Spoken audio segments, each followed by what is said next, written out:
bem? Eu sou Maria Ribeiro e estou retornando às minhas atividades de entrevista nesse canal, já que vocês pedem tanto. E com uma convidada hoje super especial, que é a Ailda Gozzi. Olá, prazer, tão bom estar aqui hoje. Eu que estou extremamente feliz, gente. E a Ailda, a gente tem uma história que se entrelaça, assim. Sabe aquela história de trança que você vai cruzando as pontas? A Ailda foi minha aluna quando eu era professora no curso de Publicidade e Propaganda, não é verdade? Nossa, é verdade, Maria. Olha, a gente tem história, não é? Na época eu já cursava o curso de Direito, mas veio aquela dúvida, aquela pontinha de dúvida, eu estou no caminho certo ou não? E resolvi, enquanto cursava Direito, cursar também Publicidade para me decidir. Eu acabei optando por seguir o caminho do Direito, mas você não faz ideia do tanto que aquele período, né, aquele tempo que eu fiquei no curso de Publicidade, me abriu a cabeça a ideias e como que aquilo influiu no resto da minha trajetória profissional. Isso é muito impressionante. A Ailda era daquelas pessoas que a gente convivia e que não era uma pessoa que passava despercebido no meio da turma, não. Inclusive, ela me deu um super presente que eu me recordo até hoje. Sério? Que foi um livro que chamava Por uma Educação Romântica e que eu me senti, assim, extremamente envaidecida, se a gente pode se dizer assim, porque a Ailda era uma estudante extremamente atenta ao que estava se passando e, apesar de estar cursando 2 cursos, extremamente preparada para o mercado, se é que ela se decidisse pela comunicação. Aí eu quero te perguntar, Ailda, daquela época, a gente está falando de muitos anos, a gente não vai fazer conta, porque aqui ninguém quer ficar velho.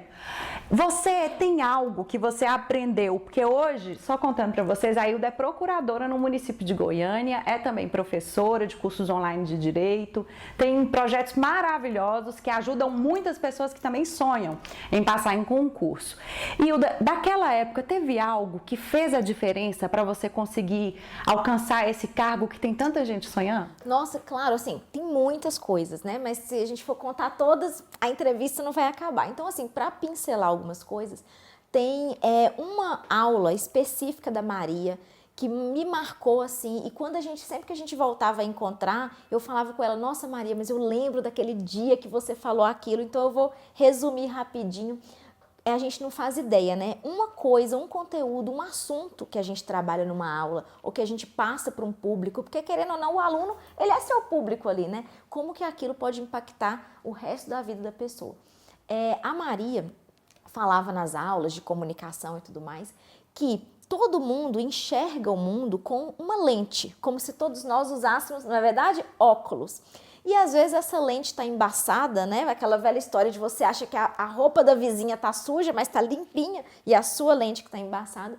E cada lente é diferente, por quê? Porque ela é formada por aquele conteúdo, né? Aquele background que todo mundo tem, sua vivência. Onde você nasceu, com quem você conviveu, como foi sua educação, os valores que foram te passados. Então, às vezes, a gente julga uma situação, julga o outro, não é, Maria? Pelas coisas que fazem parte do nosso ser. Então, às vezes, eu acho que uma pessoa, ela é muito procrastinadora, mas por quê? Porque o meu jeito é diferente, eu não tolero aquilo no outro. Isso tem tudo a ver com a profissão jurídica. Se você pensar, um juiz, quando ele vai julgar uma causa, né? A gente estuda no direito que o juiz ele tem que ser o quê? Imparcial. Mas é impossível que ele seja neutro. Porque o juiz neutro é o juiz que não viveu, que não torce para um time de futebol, que não acredita, né? que não gosta de determinado partido, que ele simplesmente não tem preferências nem valores, isso nunca vai existir. Então, às vezes, o profissional do direito também, o procurador, às vezes a gente está analisando um processo, a gente olha aquilo, a gente enxerga as partes daquele processo e o que está acontecendo com a nossa lente. E amarrando tudo, como que isso ajuda a gente a ser uma pessoa melhor e um profissional melhor? Muitas vezes a gente tem que revisitar essa lente. Trocar, a Maria sugerir isso nas aulas, gente, olha que bacana. Trocar a lente, nos permitir adquirir novos valores, novas ideias, a gente se reciclar, para a gente ser uma pessoa melhor, para a gente enxergar o mundo melhor. Então, tem uma frase que diz assim, se você é o melhor da mesa, você está sentado na mesa errada. Porque a gente tem que procurar pessoas que vão acrescentar, que vão fazer a nossa visão de mundo melhorar. A Maria foi uma dessas pessoas na minha vida que me ajudou a sempre pensar, a minha visão de mundo tem que sofrer, né, sempre uma revisão para eu não ficar estagnada né, em velhos valores e ideias que já não me servem mais. E essa caminhada, depois, quem foi a minha professora foi a Ailda. Por incrível que pareça, eu, além de jornalista, tem gente que nem sabe disso, eu também sou advogada, aprovada com carteira da ordem, já cheguei a estudar para concurso. E a Ailda foi uma figura essencial, assim, eu digo que ela me fez olhar o direito com outros olhos, porque a verdade é que eu fui cursar direito porque eu me senti desafiada por um advogado que conversou juridiquês comigo e eu não entendi nada. E eu disse, eu vou aprender sobre essa ciência porque ninguém mais vai falar comigo e eu não vou entender. E a Ailda, como minha professora de direito tributário, que era uma matéria que eu tinha um professor que não era muito fácil, mas ela conseguiu limpar a minha lente, ela me fez enxergar o direito tributário de uma forma completamente diferente, leve, suave e possível de ser aprendido.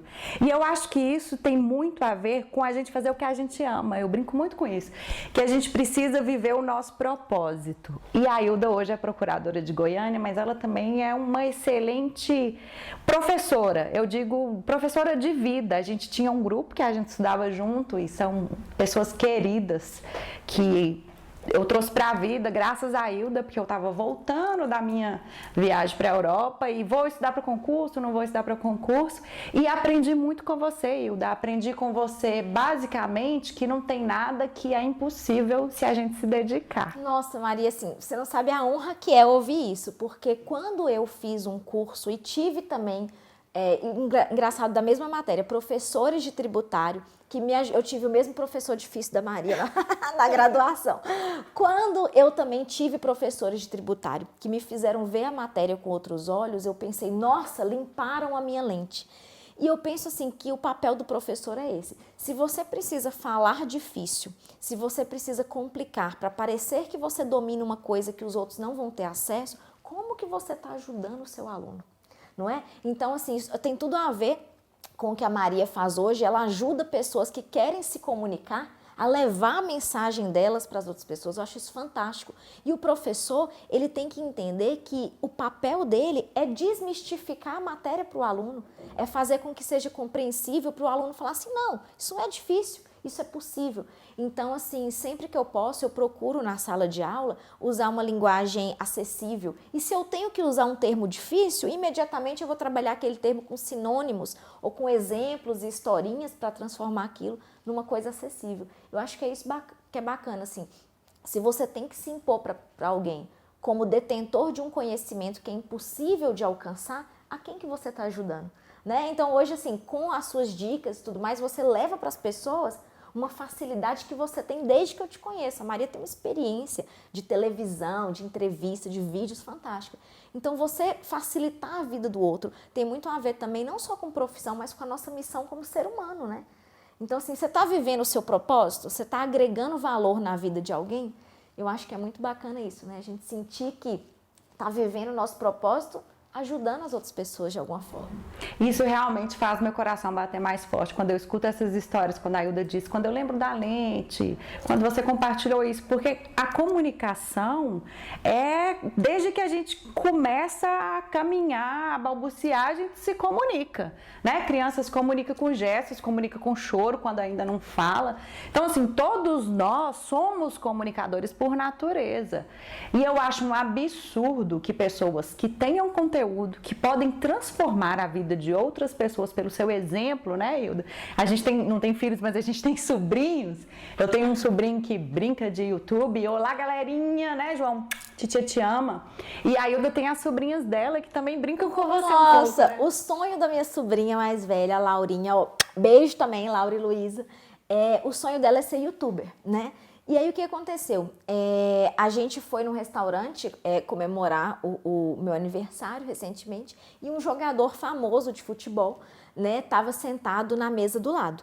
E de 20 em 20 minutos alguém queria tirar foto com ele, ele era super atencioso.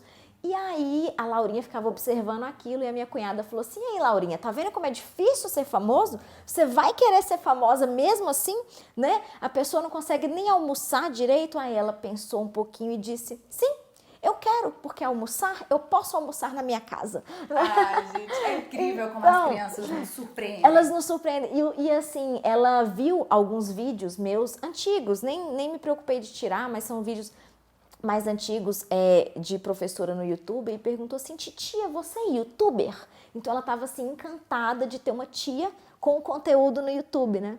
E ela falou assim, olha, o meu é kids, mas eu já pedi a minha babá, a minha professora, todo mundo para curtir o seu vídeo. Quer dizer, ela já tem aquela ideia assim, eu vou te apoiar. Você tem um conteúdo online, você está transmitindo alguma coisa para as pessoas, eu vou te dar uma força, porque eu achei muito legal. E às vezes as crianças que são mais tímidas ou têm uma dificuldade maior de comunicação, elas podem até ter uma dificuldade na escola, uma dificuldade na vida profissional. E você, assim, como membro de uma família, que você pode estimular isso numa criança, às vezes não é nem como profissão, mas assim, estimular dando o exemplo e falando, olha, você tem alguma coisa a dizer? Eu vou te ajudar a dizer isso que você tem a dizer, né? Eu acho isso muito bacana, sabe? Foge um pouco só da questão profissional, mas a própria questão familiar mesmo. Hilda é daquelas que reúne grupo, que gosta de estudar e que ela nos desafia a todo momento.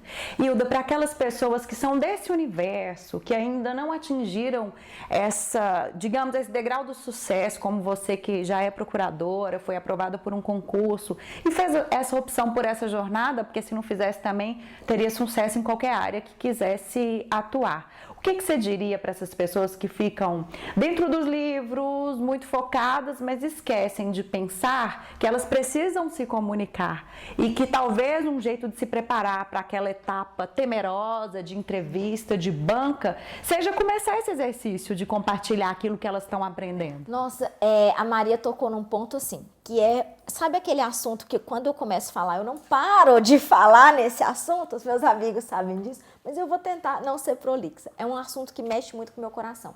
Eu acredito muito na forma de estudar por comunicação. Inclusive, tem toda uma ciência por trás disso, né? A aprendizagem ativa. Vou falar só um pouquinho. No passado, ou até hoje mesmo, né? É muito comum que a aprendizagem seja passiva, né? Aquele professor na frente da sala de aula e todo mundo lá sentadinho só escutando e tudo mais. O que eu acho interessante a partir do momento que a gente fez isso juntas, inclusive, a Maria participava desse grupo, foi muito legal. A gente começou um projeto de aprendizagem ativa em que as pessoas eram protagonistas, né, da criação do próprio conhecimento. Então, todo mundo tinha que estudar em casa e se encontrar para quê? Para compartilhar conhecimento. Então, eu acredito que uma forma muito bacana de estudar é você compartilhar. Você nunca perde compartilhando. Quando você estuda e você ensina, você aprende muito mais. Então, assim, aquela pessoa que está muito focada em estudar sozinha, ela pode ter uma depressão, ela pode ficar isolada do mundo, porque estudar, às vezes, é um ato solitário, a parte em que você está lendo. Ninguém pode ler por você, realmente. Mas aquela hora em que você precisa pôr em prática o que você aprendeu, fazendo exercícios, conversando, nada melhor que uma boa comunicação. E hoje em dia a gente tem ferramentas online que você pode até ter um canal para isso. Quer dizer, a pessoa que está estudando, olha que legal, eu acho isso muito bacana. Se ela não tem desculpa, se ela não tem um grupo de estudo, se ela não tem como, sabe como é que ela pode se forçar? Ela pode gravar vídeos explicando a matéria. Ela não precisa ser um professor. Ela tem algo a dizer? Tem, porque ela está estudando, ela está aprendendo. Ela pode gravar vídeos passando a matéria, ela pode incentivar outras pessoas, pode fazer um bate-papo online. Eu acho que isso aí é importantíssimo. Então, comunicação, além de te preparar para um eventual prova oral, para aqueles concursos que tem prova oral, imagina você chegar lá e ficar todo travado, né? Essa comunicação, ela pode ser importantíssima para você aprender e gravar a matéria. Então, assim, na minha área, eu acho que assim, é fundamental. Ninguém chega lá ficando dentro de um quarto, sozinho, né, o tempo todo e esperando a aprovação. Eu acho muito difícil. E a Hilda, que procuradora, tem chance daquelas pessoas que são fãs da Hilda professora terem ela de volta, nem que seja nesse universo online? Gente, não sei, a Maria está me incentivando muito. Porque, olha, eu estou gostando muito dessa história de produzir os vídeos e tudo mais. Quando eu dei aula online, principalmente, foi por meio de cursos preparatórios. Então, a gente tinha muitas vezes uma sala de aula repleta de alunos com a câmera ao fundo, que já pegava toda a aula, e também estúdios, né? Em que você gravava os vídeos para o conteúdo, mas sempre por meio de um curso preparatório e tudo mais. Mas, assim, sabe o que me marca muito? É o carinho dos alunos, não é? A partir do momento que você tem algo a dizer, e você tem algo a dizer com amor, porque você faz o que você gosta, o retorno que você tem é fantástico. Então, todos aqueles e-mails, né? Todo aquele retorno que você recebe, dá vontade de continuar. Então, de Belo Horizonte eu fui para Goiânia, mas é uma coisa assim que, com essas dicas da Maria, com esses vídeos e tudo, eu tô me sentindo assim, incentivada a fazer conteúdos, porque eu sinto muita falta disso, sabe? E às vezes a gente olha para a câmera, não sei se você sente isso, quando você vai gravar um conteúdo para alguém. Você tenta imaginar quem tá lá do outro lado, e às vezes você pensa na câmera e tem uma dificuldade. Gente, nada disso, né, Maria? Eu nunca olho para a câmera e enxergo uma câmera. Eu enxergo todos os meus alunos ali na minha frente. É como se eu estivesse falando para eles, entendeu? Então eu acho assim, por exemplo, uma dona de casa que vai fazer um conteúdo sobre dona de casa, uma mãe que vai fazer um conteúdo sobre bebês. Quando você olha para a câmera, você enxerga aquele tanto de mães lá, cheia de bebês, né, cheias de problemas como o seu. Você vai falar de uma receita, você enxerga um tanto de gente na cozinha querendo fazer aquela receita. Eu acho isso muito bacana. Eu olho para a câmera, eu enxergo meus alunos. Eu enxergo a história de vários alunos que eu conheci. E aí a câmera ela não é mais um obstáculo, ela é o caminho, ela é o veículo, né? Ela te transporta ali para aquelas pessoas que você quer estar junto daquelas pessoas. Eu acho isso fantástico. Então, quando você descobre isso, acabou. A câmera ela é sua maior aliada, né? E nunca um obstáculo. Com essa história de vida se cruzarem, a Hilda, como eu, é de Montes Claros, e lá em Montes Claros existem vários profissionais que são sensacionais. Puxando a sardinha para o meu lado, claro, a Hilda teve uma experiência com o Jomar, fisioterapeuta, que é fisioterapeuta do vôlei, é extremamente reconhecido, e ela tem uma história para contar pra gente sobre como é que foi isso. Nossa, durante a fisioterapia a gente conversava muito sobre a Maria, né? O que acontece? Em resumo, eu rompi o ligamento do joelho, né? E tive que fazer uma cirurgia para reconstituição, e com isso vem muitas sessões de fisioterapia. E aí me recomendaram o Jomar. E por coincidência, depois que eu já tinha a recomendação, a Maria falou, é meu tio, né? E aí eu fui lá e tudo mais e fiz 40 sessões de fisioterapia com ele. Gente, eu cheguei lá sem andar, com muita dor. E assim, foi incrível, sabe? É como que em pouco tempo considerado, né, a recuperação normal, eu consegui me desenvolver, cada dia melhorando num ponto, fiz amizades, e ele brincava. Então assim, e lá a gente conversava muito sobre a Maria, e ele comentou comigo assim, nossa, a Maria, ela gosta de falar assim, santo de casa faz milagre, sim. E a gente comentava o seguinte, como que muitas pessoas às vezes têm a ideia de assim, eu tenho um problema, eu vou para a capital, né? E eu saí da capital para ir para o interior, porque eu moro em Goiânia, tem a possibilidade também, né, de estar em Belo Horizonte. Mas assim, às vezes, Maria, é engraçado você, né, mencionar isso, a gente não dá valor para quem está com a gente, para quem está próximo. E eu tive uma experiência fantástica. Então, por exemplo, assim, a pessoa que está no norte de Minas, né, que tem essa oportunidade de fazer a fisioterapia lá, eu estou plena agora, né, mas graças a isso. Então, assim, foi uma experiência fantástica. E eu acho bacana isso, fazendo um link com o que a gente está fazendo aqui, dos vídeos e tudo mais, é uma cultura que a gente tem que reverter, essa coisa da gente não dar valor no que é de casa. Porque às vezes você tem um amigo, um parente, está começando um canal, está fazendo vídeos. Você apoia um youtuber famoso, você não apoia o seu amigo, né? Você apoia uma ideia de fora, às vezes o brasileiro tem mania de apoiar o que é de fora, não apoiar o que é nosso. E a gente tem assim, eu tenho certeza assim, que na cidade de cada um tem uma riqueza a ser explorada, né? E esse diamante que eu achei lá em Montes Claros foi o Jomar, que, nossa, assim, fantástico mesmo, né? Eu acho que foi bem lembrado isso, e eu não sei como é que a sua orelha não queimava de tanto que a gente lembrava de você e das histórias. Mas quando a gente lembra e a gente é positivo, e é assim que a gente... Eu falo que mídias sociais tem aquele nome assim, aí as pessoas, câmera, objeto, frio, aí eu fico com pânico, e o pânico é todo dentro da cabeça da gente, igual a Hilda disse mesmo. Eu olho para a câmera e estou conversando com você que está me assistindo. A câmera é só um equipamento que vai servir de meio, né? Um veículo para me levar até vocês. Eu queria te agradecer, Hilda, foi um bate-papo maravilhoso, e nós vamos ficar na torcida que a Hilda volte a produzir conteúdo, porque ela é um exemplo de construção de sabedoria, dessa convivência Eu tô muito feliz porque eu convivo no meio dessas 5 aí, tem muita gente que tem para me ensinar, e eu acho que a vida é isso, a gente precisa dar para o outro o que a gente tem de melhor e utilizar essas ferramentas que são as mídias sociais, essa é a minha missão de vida. Então, se você tem dúvida e acha difícil, deixa um comentário aí que eu faço questão de te ajudar. Então, vou mandar uma mensagem final para todo mundo, né? Pessoal, eu nasci numa época em que se você tinha alguma coisa para dizer, você precisava de um intermediário. Nem todo mundo tinha acesso, isso era caro, isso era difícil. Então, a gente está numa época que se você tem algo para compartilhar, tá tudo à sua disposição. Então, não há motivo para a gente perder essas oportunidades, ainda mais para melhorar a vida dos outros. Maria, você está de parabéns. Eu tenho muito orgulho de estar aqui, de ser sua amiga, de compartilhar esse momento com você. E assim, que sortudas são essas pessoas que têm você no dia a dia com as suas dicas, com o seu conteúdo, tá? Então, um beijo para todas elas, né? Que vão continuar aqui acompanhando essa série de entrevistas. Inclusive, eu vou continuar acompanhando também as próximas entrevistas. É isso aí, gente. Para não perder o costume, eu vou te dizer, se você gostou, dá um joinha para mim. Não deixe de ativar os lembretes do canal para você não perder nenhuma novidade. Deixe nos comentários qual é o assunto, quem é a pessoa que você gostaria de ver sendo entrevistada por mim. Eu vou ficando por aqui. Beijo, beijo. Tchau!